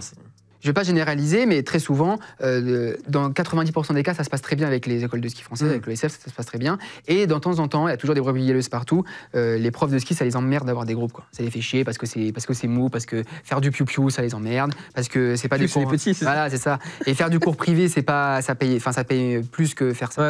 Et donc, ça arrive que de temps en temps, il y a des profs qui sont pas terribles. Et donc là, en l'occurrence, de mémoire, l'histoire, c'est un prof qui était pas terrible. Moi, j'étais petit quand c'est arrivé cette histoire à mon collègue, parce que c'est un gars qui est de ma génération que je connais à qui c'est arrivé. Et donc ils partent au ski, et je crois que c'est le lendemain où ils arrivent. Donc pour se faire une image, on voyage en car. Donc on passe la nuit dans le car. Le classique bus. Donc t'arrives le matin, t'es fracasse, t'es cuit, t'es fatigué, t'es épuisé. Donc la première journée, c'est je pose mes bagages, je m'installe vite fait, je mets des chaussettes pour essayer les chaussures de ski, et l'après-midi on skie. Et donc nous on a toujours dit aux profs de ski, voilà, comme on arrive, ils ont passé la journée dans le car, ils sont fatigués. Allons-y mollo sur les pistes, quoi. Et les petites pistes tranquillou, juste pour que vous voyez un peu le niveau, mais commencez pas à les mettre sur des rouges ou des noirs. Oui, et bon, toujours, oui, t'inquiète pas. Et en fait, là, ce qui s'est passé de l'histoire, c'est qu'à un moment, ils partent avec le prof, sauf qu'il y a un peu de brouillard, etc. Le gamin, il rate la piste, il tombe dans le ravin et il se prend un arbre. Oh, wow. Et du coup, il s'empale. Il tombe d'un ravin, il sort de la piste et il s'empale dans l'arbre. Okay. Et donc, la totale, hélicoptère, la barquette et tout. Donc forcément mon collègue en panique, enfin là tu te dis potentiellement potentiellement le gamin est mort quoi. Tu vois, c'était pareil, c'est-à-dire qu'il pouvait mourir à ce moment-là quoi. Enfin c'est fou. Et donc je crois, je vais pas dire de bêtises, mais je crois que de mémoire il a eu un truc du style foie perforé, rate éclaté, enfin un truc comme ça. Il a fait de l'hôpital, je crois que c'était sur Grenoble pendant un petit moment avant d'être rapatrié sur là où on habitait, mais ouais, enfin moche quoi. Ouais, quand même. Et moi j'ai eu un séjour, alors c'est beaucoup moins grave que ça, mais même principe, on voyage de nuit, je suis avec un groupe, et moi j'avais le groupe des un peu plus forts, je dis au prof le premier jour, voilà, ils viennent de passer la nuit dans le car, on est tous fracasses, même moi je suis cuit, si on peut y aller mollo, ça serait cool quoi. C'est bien, ouais. Le prof, écoute, je connais mon taf, je sais ce que je fais, tu vois, un peu la trace des lunettes de ski, le gars il a depuis 6 mois, bronzé. Tu vois, voilà, le mec est trop bronzé, tu vois. Genre vraiment, il part sur la piste en marche arrière en faisant genre, allez les petits chats, on y va. Et en fait, il rentre dans une piste, il prend un border cross, sauf qu'il prévient pas les gamins que c'est un border cross. Ah. Le principe d'un border cross, c'est boss. Ouais. Sauf qu'en fait, il dit au gamin, allez on y va, c'est parti. Puis lui il rentre dedans. Mais lui, le premier gamin qui part, bah lui c'est parti. Donc il prend le border cross, il prend la bosse, il décolle de ça de la bosse, il s'éclate par terre, comme ça. Oh. Et il se relève pas. Et moi je suis à la fin du groupe. Tu gardes le groupe quoi. Voilà. Et moi je vois le premier gamin qui saute. Le premier gamin en plus. Et qui s'éclate. Et je fais, oh putain. Et donc là tu dis, barquette, panique. Total. Tu arrives, les gamins, alors ils sont tous casqués. Obligatoire pour tout le monde. Oui, casqué, il y a même des parents qui mettent coudière, genouillère, enfin la totale. Ouais. Voilà, casque obligatoire, c'est non négociable. Ah, évidemment. C'est ça pour les enfants. Ça, c'est pour tout le monde, hein, je pense, il faut le rappeler. Mais c'est non négociable. Piste, l'hiver, ça va tellement vite. Même si tu fais du hors-piste, surtout quand tu fais du hors-piste. Ça va tellement vite, non négociable. Et donc, on arrive, et du coup, moi, le prof, je l'ai insulté. Je lui dis, tu vois, Pichou Louloute, les petits chats, on y va, regarde, tu vois. Et donc barquette, la totale, et donc il a fait un mini trauma crânien et tout, tu vois. Quand même. Ah oui. Et donc il est quand même resté avec nous sur le séjour. Il avait les gamins. Il avait, alors là, tu vois, c'est le séjour que j'avais fait en pré-ado-ado. Ah ouais. Donc c'est un gamin qui a l'âge de mes frères, donc c'est en 2003. Et donc à l'époque, il devait avoir, je sais pas, 12 ans. 11-12 ans quoi. Ok. Donc il a quand même pu rester avec nous sur le séjour. Il a pas skié le lendemain et on a dû le garder en observation. C'est-à-dire que pendant la nuit, il y a un anime qui se levait toutes les 2 heures pour aller le voir, genre bois un peu d'eau, est-ce que ça va, t'as pas envie de vomir et tout. Si jamais, c'est des vomissements. Voilà, c'est ça, exactement. Parce que souvent, le trauma crânien, ça peut arriver, genre 8 heures après, tu te mets à vomir d'un coup, et en fait, t'es en train de faire une hémorragie au cerveau, quoi. Et donc, on l'a gardé sous surveillance. Et donc, toute la semaine, on a eu ça. C'est-à-dire que toute la semaine, on a eu des blessés. Un jour ou une galère, quoi. Tous les jours, la directrice, elle en pleurait. C'est-à-dire que dès qu'on l'appelait, on lui disait allô, encore un blessé, oui, t'inquiète, il est pas mort, ça va, ok. Et tous les jours, des blessés, quoi. C'est fou. Toi, tu as vécu des histoires aussi où les parents oublient complètement leurs enfants. Ouais. Est-ce que c'est des oublis parfois juste de temps, vraiment une erreur de calendrier, ou il y en a vraiment qui vraiment ont ras-le-bol de leurs enfants, qui font pas attention à eux? C'est difficile à dire ça quand on vit pas avec eux, mais je pense qu'il y a un peu de tout. Je me rappelle d'un oubli qui m'est arrivé il y a pas si longtemps que ça. C'était l'année dernière, aux vacances de février. On rentre de séjour de ski, du coup, c'était moi le directeur. Et pour que les gens aient une image, quand tu prépares un séjour de ski avec des enfants, autant te dire que c'est beaucoup d'organisation, de préparation, qu'il y a des réunions avec les parents, que tout le monde est au courant de à quelle heure on part, à quel endroit, à quel jour, etc. Et le retour pareil, quoi. Papier imprimé. Tout. Ils ont tout. Une lettre officielle de la mairie, total, quoi. Et là, on rentre du séjour, donc on est samedi matin, on arrive vers 8h, 8h30. Et le retour d'un séjour de ski, ça dure 20 secondes. C'est-à-dire que les enfants, ils sortent du car et tout le monde se... Ah oui, c'est-à-dire qu'ils ont hâte de rentrer à la maison. Ouais, ils veulent rentrer, ils veulent voir leurs parents. Voilà, tout le monde va très vite. C'est samedi matin, déjà, c'est relou pour les parents de se lever et de venir. Ça va très vite. Ouais. Et nous, pendant ce temps-là, en général, on range le matos et tout ce qui va avec, quoi. Et à un moment, on range le matos et tout, et je me tourne, comme ça. Et il y a un gamin, debout tout seul avec une valise. Je me dis, ouais, personne n'est venu te chercher. Il me dit, non. Bon, il est 8h45, je me dis, on arrive à 8h15. Bon, tu vois. On attend un petit peu, puis 9h, puis 9h15, puis 9h30. Puis là, tu te dis, bon. Ça pue. Entre-temps, forcément, on commence à appeler. Ouais, bah oui. Les numéros qu'on a dès la demi-heure d'attente. Bien sûr. Oui. Sur les numéros qu'on a de la fiche sanitaire des enfants, on a des numéros d'appeler. Les parents. Les t'as combien de contacts? les T'as 2-3 contacts là. En général, t'as les 2 parents plus 3-4 contacts. Souvent, c'est papy, mamie, tonton, tata, oui, le meilleur ami. Enfin voilà. Donc t'appelles, ça répond pas. T'appelles 1, 2, 3, 4, ça répond pas. Personne ne répond. On est le week-end. Donc moi, la mairie, elle est fermée. Donc moi, mon chef de service, il est pas là. Okay. Donc j'appelle mon chef de service, je le réveille. Machin, il me reste un enfant et tout. Oh, c'est la galère. Il me dit, écoute, je regarde les numéros que j'ai et puis on se tient au courant. Donc il regarde les numéros qu'il a, il a les mêmes que bien. Tu vois. Et personne. La gardienne qui est là, qui nous ouvre, elle me dit, mais moi je les connais, je sais où ils habitent. Elle me dit, je vais toquer chez eux. Elle prend sa voiture, bien. et personne ne répond. Elle revient. Je me dis, c'est chaud et tout. Et on 10h30, quoi. Donc moi, je dis aux collègues, bon, bah, pour ceux qui n'habitent pas là, si vous voulez rentrer, machin, etc., vous rentrez. T'as quoi comme possibilité à ce moment-là? C'est-à-dire que tu peux pas récupérer les gamins, c'est pas possible. Ah non, tu peux pas. Tu peux pas les ramener. Maintenant, t'es à moi. Non, mais je t'ai préparé un lit pour ce soir, tes parents, on les appelle demain, tu peux pas faire ça. C'est pas possible, en termes de réglementation et tout, c'est pas possible, tu vois. On pourrait m'accuser d'avoir kidnappé un enfant, quoi, en plus, c'est ça, tu vois. Les parents l'ont oublié, mais après, c'est toi qui prends, tu vois. Ouais, bien sûr. Donc non, c'est pas possible. Donc moi, je vais avec mon chef de service, je lui explique, machin, et il me dit, bah écoute, la solution, c'est que si ça dure trop longtemps, c'est moi qui prends ta place. En gros, lui, dans ses missions, voilà, en tant que responsable, et bah, je prends ta place. Donc on attend, etc. Finalement, la gardienne retourne une deuxième fois pour les toquer, et enfin, quelqu'un sort, quoi. Et bonjour, c'est pourquoi? Et en fait, il y a juste votre enfant qui attend depuis 2 heures devant le centre, quoi. Ah là là, c'est aujourd'hui, on pensait que c'était demain, nanana. Quoi? Wow. Mais comment ça? Donc elle vient, elle le récupère, et en détente, hein. C'est genre, bon bah attendez, j'arrive, je vais me changer, tu vois, détente. Non, t'as pas compris, viens en pyjama là. Tu mets tes hugs, tu rentres dans la voiture, et puis tu te dépêches, quoi. Ouais. Et donc elle arrive, elle récupère son gamin, et elle s'excuse auprès de moi. Moi je lui dis, mais moi je m'en fiche de vos excuses, madame. C'est auprès de votre enfant que vous vous excusez. Il est en panique, le gamin, en plus. Et le gamin, mais d'une dignité, il était debout, il tenait juste sa valise comme ça, et il y avait juste la larme qui coulait comme ça le long de la joue. Et je lui ai dit à la maman, je lui ai dit, mais vous vous rendez compte dans quel état vous mettez votre enfant? Moi, je m'en fiche. Moi, je l'ai recadré, je lui ai fait un petit rappel quand même. Je lui ai dit, maman, c'est inadmissible votre comportement. Je lui ai dit, mais c'est pas moi qu'il faut s'excuser, c'est à votre enfant. Parce que lui, là, le pauvre, imaginez ce qu'il vient de vivre. 1h30 qu'il est là, avec que les animateurs, qu'il a vu tous ses potes partir avec ses parents. Il est tout seul. Ouais. Vous l'avez oublié, quoi. Horrible. Ta mère, elle a vécu un truc pareil, tu m'en as parlé. Ça t'avait pensé à une anecdote que ta mère t'avait racontée aussi. C'est ça. Elle avait vécu quoi, elle? Ok, c'était encore pire. Mais je sais même pas si j'étais né, ou alors je devais être vraiment très très jeune, quoi. Ok. Elle était animatrice, et c'est pendant une semaine de vacances, et c'est les vacances de Noël. Ok. Et voilà, et donc le jour de Noël, donc le 24, en fait, l'accueil de loisirs est ouvert, et souvent il ferme un peu plus tôt. Et voilà. Arrive le soir, et puis il y a un enfant qui est encore là. Et l'heure est passée. Ok. Donc on est le 24 décembre. On est 24 décembre, l'heure est passée. En général, ça fait à peu près 1 heure plus tôt, donc en gros, on ferme à pour que 18 les gens rentrent, fassent leur fête. Pour que les animateurs puissent rentrer auprès de leur famille aussi, quoi. Ouais. Donc 18 heures passées, il n'y a personne. Ils essayent d'appeler. Bon, et je te parle de ça, c'était il y a 30 piges. Donc ça veut dire 25 ans, 25-30 ans. Oui, ça veut dire début en termes de technologie, on n'est pas maintenant où tout le monde a un téléphone dans la poche. Le téléphone fixe du boulot, ou le téléphone fixe de... Voilà. Il y en a un peut-être sur le couple qui a un téléphone portable, et sinon le reste c'est du fixe. Hein. On appelle un numéro, maman, ça répond pas. On appelle papa, ça répond pas. Au moment d'un moment, ils arrivent à avoir quelqu'un. Donc, je crois que c'est papa en premier. Ouais. Donc là, c'est pas ma mère qui appelle, hein, c'est la directrice qui appelle. La directrice appelle et dit, bah monsieur, il y a encore votre enfant au centre, etc. Ah mais non, c'est pas à moi de le récupérer cette semaine. En fait, les parents étaient divorcés. Okay. C'est sa mère qui a la garde. Moi, je suis pas là de toute façon. Je suis en voyage avec ma nouvelle compagne. Je peux pas venir, en gros. Okay. Bon, pourquoi pas. Elle appelle maman et la maman dit pareil. Ah non, mais c'est pas ma semaine, c'est la semaine de papa. Oh ouais. Moi, c'est pas à moi de venir récupérer. C'est bien la semaine des deux quand même. Oui, mais en fait, chacun, il se renvoyait la balle. Tu vois okay. Et genre en mode, moi, je suis pas en région parisienne, je pourrais pas venir le chercher. Et du coup, on fait comment? Ah bah, vous vous débrouillez avec son père, c'est sa semaine de toute façon. Ok. Et donc, du coup, je m'ai appelé tous les numéros à côté. Ouais. Et en fait, je crois que donc, la directrice, elle avait été sympathique, elle avait laissé partir ma mère pour qu'elle puisse venir passer Noël avec nous en famille. Mais je crois qu'elle est partie, il était déjà pas loin de 20h. Donc 18h, enfin, tu vois. Et je crois qu'il y a quelqu'un. Et le gamin. Et je crois qu'il y a quelqu'un qui est venu le récupérer, il était 22h passées.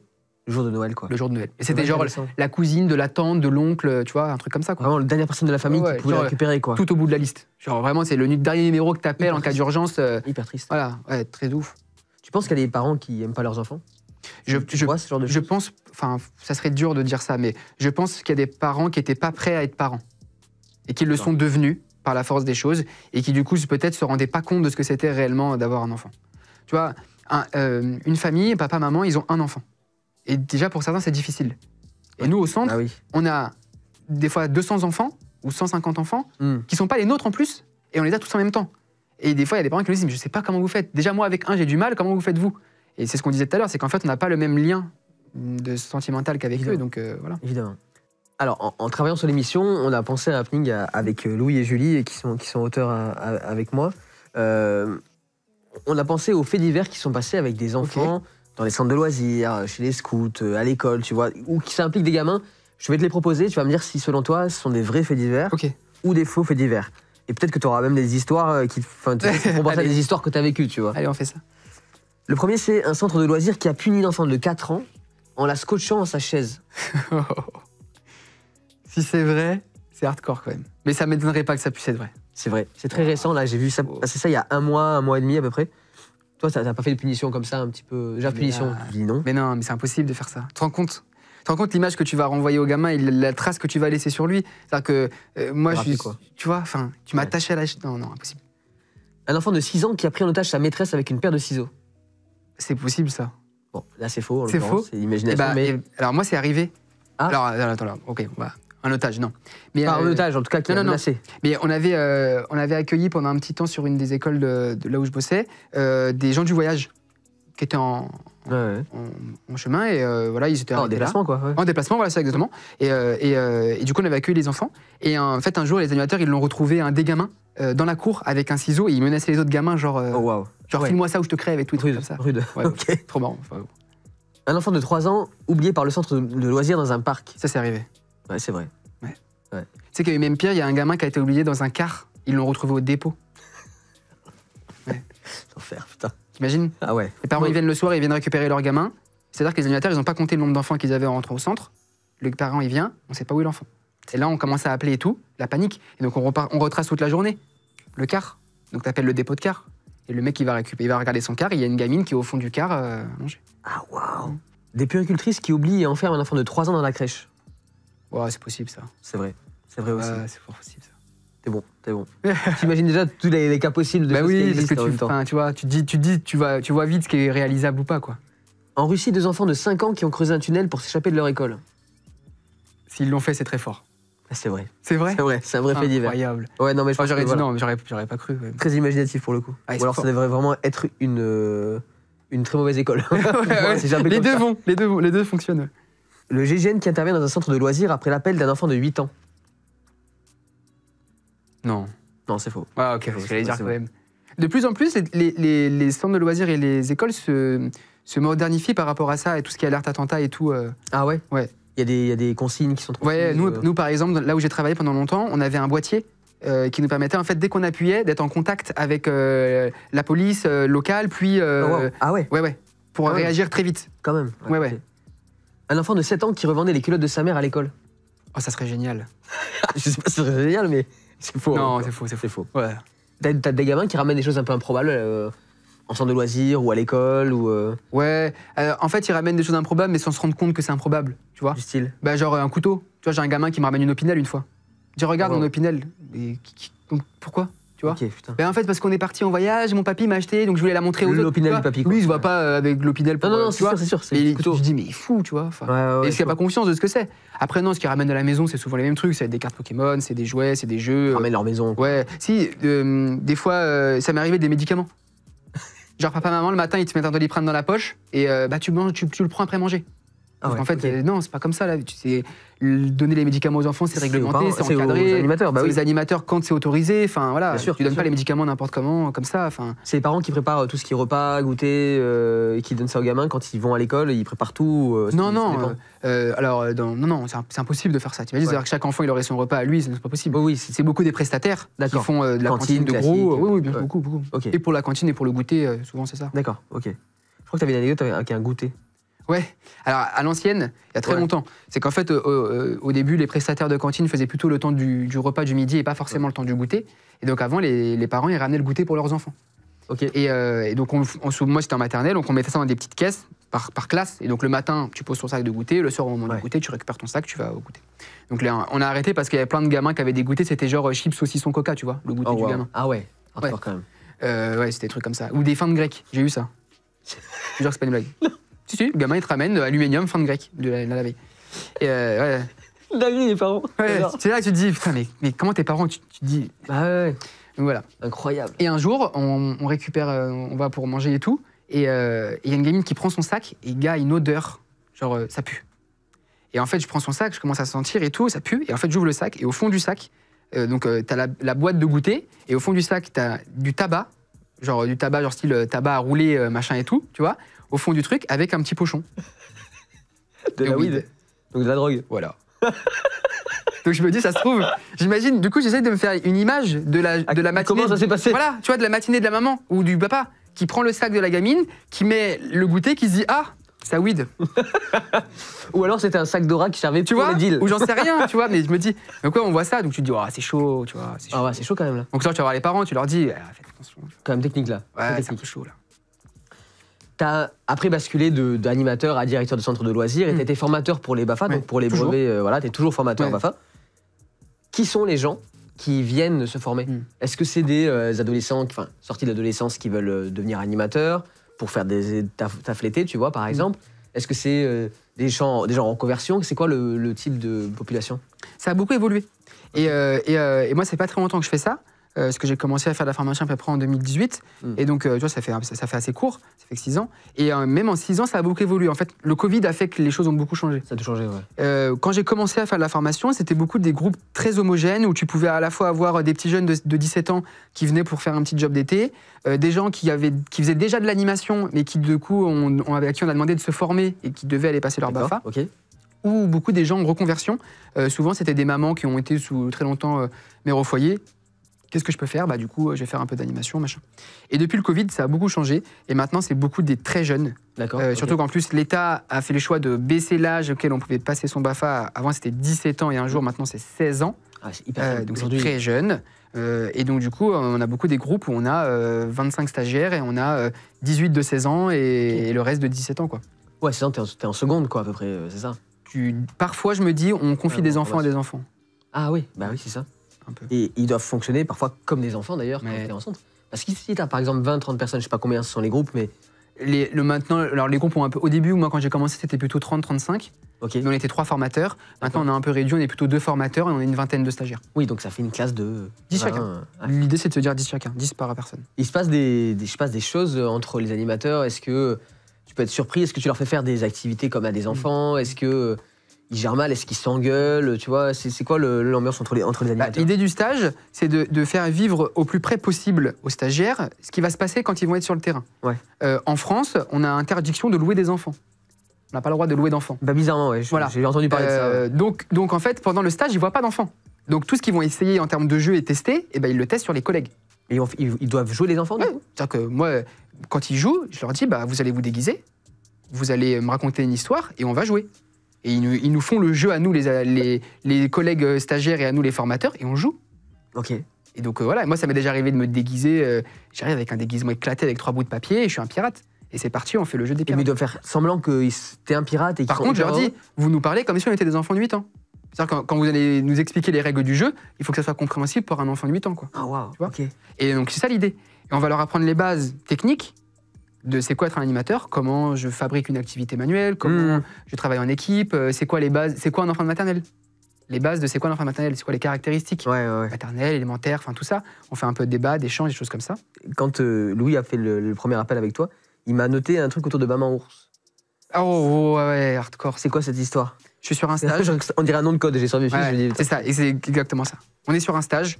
Là, c'est un stage à l'ancienne, donc on est 3 formateurs, une trentaine de stages. C'est un stage catastrophe. C'est peut-être le pire stage que j'ai fait de ma vie. D'accord, ok. Pareil que pour la colo de ski, des merdes tous les jours. Tu vois. Ok. C'est le stage où tu rentres le soir et j'ai dit à ma femme, je retourne pas demain. J'arrête. Ah ouais, Ouais, trop quoi. T'as la marre. Ok. Il m'avait épuisé, et pas physiquement, intellectuellement. Ok. Ah ouais, fort. Et donc on arrive sur le stage et groupe vraiment pas terrible, très jeune, 17-18 ans, voilà, bébé cadom, voilà, ça m'avait gonflé. On arrive au moment où on fait les grands jeux et c'est un moment assez important du stage parce que le grand jeu, tu vas réutiliser tout ce que tu as appris depuis le début du stage. D'accord. Que ça soit technique. C'est un peu le test final, Voilà, quoi. C'est ça. Alors, ça ne veut pas dire que si tu le rates, t'as pas ton Oui, BAFA, bien c'est pas sûr, ça bien l'idée. sûr. Mais c'est de se dire que c'est le moment où tu vas réutiliser toutes les compétences qu'on t'a apprises, autant les compétences théoriques que techniques. Et donc là, ils font un jeu qui s'appelle Le Monde Merveilleux. Et donc le principe du Monde Merveilleux, c'est que là, tu vois, on est dans une salle. Ouais. On décore toute la salle. On peut jouer au Monde Merveilleux si tu veux. Il va manquer un peu de matos, mais pourquoi pas. Et donc, par exemple, je te dis qu'on est dans la forêt, je décore la salle, c'est une forêt. Tu rentres dans la salle, c'est une forêt. Ok. Tu as un personnage principal qui va être le meneur et qui va nous raconter une histoire. Et pendant cette histoire, il va rencontrer d'autres personnages et les personnages vont nous demander à nous, public, donc les enfants, de faire des choses. Ouais. C'est un truc. De participer, quoi. Voilà, c'est maternel. Alors, on applaudit, on appelle machin. Exactement. Et on l'appelle. Voilà, T'as ok. capté. D'accord, ok. Et donc là, on est parti. Ok. Le meneur, il arrive. Et en plus, c'est un groupe à qui j'avais mis un coup de pression. Je leur avais dit, je vous le dis tout de suite, c'est votre dernière chance. C'est-à-dire que là, vous n'avez pas intérêt à merder ça. Ok. Ouais, t'inquiète. On arrive. Et donc là, on a une tortue qui arrive, c'est le personnage principal, et qui commence à nous dire alors les enfants, machin. Et donc pour notre premier personnage, on va appeler Maman Ours. Et donc là, moi je suis assis comme ça par terre en tailleur, et juste vraiment à 20 cm de moi, il y a une stagiaire en pilou-pilou, genre pyjama. Ours, ouais, les tenues complètes, là, les tuniques. En boule. On appelle Maman Ours. Et donc là, on est tous comme des cons. Maman Ours, Maman Ours, Maman Ours, ça se réveille pas. Oh merde. Une fois. Donc, lui, il panique un peu. Je lui dis, bah, enchaîne. Ouais, c'est peut-être le jeu, tu vois. Ouais. Les enfants, on va appeler Maman Ours. Maman Ours, ça se réveille pas. 2 fois. Maman Ours, ce n'est pas. Là, je commence à paniquer un peu. Et donc là, je le regarde et je lui dis, est-ce que c'est normal que Maman Ours, ça se réveille pas? Il me dit, non, c'est pas normal. Et là, je me penche comme ça. Elle est en train de faire une crise d'épilepsie. Oh putain, oh l'enfer. Tu vois? Et là, panique. Ah waouh. Ok. Donc les petits chats, c'est fini l'histoire de la tortue. On va s'occuper de Maman Ours, quoi. Donc là, on avait de la chance, c'est que l'endroit où on était. Je rigole, mais il faut pas rigoler. Mais, ouais, mais sur le moment, quand même, t'es en train de faire une animation de jeu Maintenant, tu peux en rigoler. Ouais. Tu peux en rigoler. Elle va bien. Mais l'époque où c'est arrivé, très clairement, je me suis chié dessus. Je me suis dit, elle va mourir. Une crise d'épilepsie, c'est hyper impressionnant. Mais oui. Et donc, on avait la chance qu'on a eue, vraiment, c'est qu'en fait, on était dans un centre social et qu'à l'étage, les gens qui faisaient la sécurité, c'est pas des pompiers, mais c'était des gens. Sécurité civile, les choses comme ça. Ouais, là, voilà, des gens qui aident. Ouais. Donc là, je dis à un collègue direct, va les chercher, machin, etc. Ils descendent direct, ils la prennent en charge et tout. Et en fait, qu'est-ce qui s'est passé? C'est qu'elle a pas voulu nous dire qu'elle était épileptique par peur qu'on lui mette pas son BAFA. Sauf qu'en fait, le délire, c'est qu'elle aurait pu faire ça dans les toilettes et crever, en fait. Bah ouais. Tu vois? Donc on l'avait un peu engueulé. Et l'histoire, attention, c'est un effet qui se coule. Tu connais l'effet qui se coule, des vieux. Et du coup, je lui dis, elle est prise en charge par les comptes, etc. Elle va pour partir et elle me dit, le mec me dit, est-ce qu'on peut prendre ses affaires et tout. Je lui dis, il est où ton manteau? Elle me dit, le manteau il est là-bas, etc. Je prends le premier manteau que je vois, je lui donne. Au moment où je prends le manteau et que je vais pour lui donner, et de sa poche tombe un pochetard comme ça de bœuf et un grinder. Alors que la première règle qu'on dit quand on passe le BAFA, c'est tout ce qui est illégal, c'est mort. Tout ce qui est illégal, c'est motif de tu rentres dans ta maison. Tu vois. Et on leur dit même, boire, c'est pas illégal, par contre, sur le stage, il n'y aura pas d'alcool. Tu vois, ça me paraît logique. Et surtout, l'image que tu vas donner, c'est que tu vas t'occuper d'enfants, tu vois. On se dit avec les collègues, ça se trouve, c'est pas une crise d'épilepsie. En fait, ça se trouve, à la bédave, elle a fait un putain de bad, tu vois. Et donc, on parle de ça avec les pompiers, etc., machin. Et du coup, on monte aussi, parce qu'au-dessus, il y avait le service animation de la ville. On explique le truc au gars, il nous dit, de toute façon, on va contacter sa maman, on va lui demander un test toxicologique, machin, etc., pour être sûr que ça passe bien. Bon. Le lendemain, elle revient, elle nous file le truc, et le test est vierge. Rien. Elle n'avait pas bed of. Je me dis, wow. Donc elle a vraiment fait une crise d'épilepsie, en fait. Ouais. Ok. Je me dis, mais du coup. Et elle me dit, au fait. Qui a bed of? Elle me dit, au fait, je te rends le manteau parce que c'est pas le mien. Oh, waouh. Et là, je me dis, oh. Nouvelle règle. Ok. Et je lui dis, il est à qui? Et donc, je sais plus le nom du gars, genre Quentin. Genre, il est à Quentin, tu vois. Ok. Du coup, on met ça dans le bureau et tout. Donc là, la bœuf et tout, on l'avait gardée avec nous. On l'avait montré au responsable du service en haut. Voilà, elle avait dit, on sait pas ce qu'on va en faire. Enfin, voilà, tu vois. Oui. En fait, on retrouve à qui c'est? On va appeler la police, machin, ils vont venir. Parce que si tu retrouves la personne à qui c'est et qu'elle avait la drogue sur elle, là, du coup, c'est motif de ciao bye, ciao bye, quoi. C'est pour ça qu'on voulait savoir qui c'était. C'est au revoir, ciao bye. Parce que la règle, ça serait de dire, si vous l'avez pas vraiment vu fumer, machin. Gars, un mec qui sera avec un pochetard comme ça et un grinder, tu te doutes bien que c'est pas pour faire genre, tu vois, là. Ça veut dire que potentiellement, il va le faire sur le terrain. Moi, c'est mort. Complètement. C'est bon. Donc, on appelle Quentin. Je crois que c'est, je sais plus, mais voilà, genre, si le Quentin. Viens voir. Donc, il rentre dans le bureau. Tiens, au fait, ton manteau.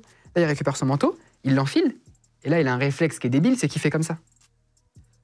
Tu vois ou pas? Ouais. Genre en mode. C'est bien là. Tu vois? Donc là, on le regarde avec les deux collègues. Il te manque pas un truc, tête de con, hein, il commence à paniquer. Et donc on lui montre, on lui dit, tu vois. Ah non, en fait, c'est pas. Ils ont toujours des bonnes excuses dans ces moments-là. Ah non, c'est pas moi, en fait, je t'explique. En fait, ça, c'est le manteau de mon frère. Qui m'a prêté il y a genre 1 mois et demi. Et en fait, il a oublié ça dedans. Et comme je voulais pas. Enfin, tu vois, une histoire comme ça. Et donc on le regarde, genre, hé gars. Téléphoner un peu quand même. Ne prends pas pour un con, tu vois. Ouais. Donc lui, très clairement, on lui a dit, merci beaucoup, ciao, bye bye, quoi. Ouais. Tu vois. Et en vrai, on avait flippé parce que la gamine, elle aurait pu mourir. Oui, putain. Ah ouais. Et en fait, elle avait pas dit. Réaction en chaîne quand même. Ouais, et donc, tu vois, et on se dit, putain. Ah ouais, chaud quand même, chaud. Stage catastrophe. Bah oui. C'est compliqué aujourd'hui, tu es directeur de centre de loisirs, de recruter les gens qui viennent te voir. Ouais. Qu'est-ce qu'ils te disent en premier? C'est quoi la motivation de quelqu'un qui vient te dire, je travaille dans un centre de loisirs? Déjà, de base, le métier, pour reprendre du début, c'est que le métier de l'animation en général, la façon dont moi je le vis, c'est pas un métier qui est forcément beaucoup mis en avant. Ouais. C'est beaucoup un métier que tu fais parce que tu es étudiant pour faire un peu d'argent. Ça a cette réputation-là, mais ça change quand même, je pense. Non, pas tant que ça. Pas tant que ça. Tu vois, moi, c'est un truc, souvent, quand on m'a demandé ce que je fais dans la vie et que je dis que je suis animateur, on me dit, ok, mais c'est quoi ton vrai métier? Ah ouais. Tu vois, ça m'est déjà arrivé ça. Ouais, mais ok, t'es animateur, mais c'est quoi ton vrai métier? C'est sur les vacances, quoi. Tu fais quoi dans la vie sinon? Tu vois. C'est un peu en train de changer, en tout cas, j'espère. L'État a mis en place un bac pro lié à l'animation qui s'appelle bac pro AEPA, qu'il va falloir pérenniser ce truc-là dans le temps et le rendre effectif. Mais voilà, et donc du coup, des fois, tu recrutes des gens, oui, c'est beaucoup plus difficile qu'avant, parce que déjà, le public a changé. Et donc forcément, moi, quand les gens postulent et que j'ai besoin d'installer un animateur et que sur les 10 candidats qui postulent, j'en ai 9 qui ont 16 ans, tu vois. Et déjà, c'est en termes de maturité, en termes de plein de choses. Et un des trucs qu'ils font souvent quand ils arrivent pour un entretien, une fois ça m'est arrivé, donc un gars il vient, il se présente à l'entretien, grand costaud, baraque et tout, beubard machin, et je lui dis pourquoi vous postulez pour être animateur? Et le premier truc qu'il me dit, il m'a dit j'adore les enfants. Et là tu te dis non, gars, tu dis pas ça. Ah cette phrase tellement. Et en plus c'est un truc que nous on dit en stage BAFA, parce qu'on les prépare aussi à faire des CV, à faire des entretiens d'embauche, et on leur dit surtout la phrase à pas dire, c'est quand tu arrives à un entretien, c'est moi j'adore les enfants.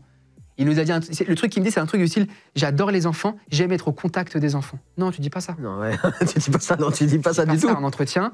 Non, tu dis pas ça en garde à vue non plus après. Tu vois, voilà, tu vois. Alors, ça veut pas dire que le mec est forcément un pédophile, mais tu vois, ça fait bizarre à entendre. Quand t'es un recruteur, t'entends ça, tu te dis ok, allez, on va passer à la suite. Évidemment que si tu veux postuler en tant qu'animateur, c'est que t'aimes le contact des enfants. Bien sûr. Mais c'est un truc qui doit être induit, tu vois. Mais tu vas plutôt dire un truc du style j'aime être en présence des enfants, de pouvoir leur transmettre de la connaissance, j'aime pouvoir les amuser, leur faire des jeux, enfin des choses comme ça. Tu dis pas j'adore les enfants, quoi. À deux doigts de me dire mon moment préféré c'est la sieste, tu vois.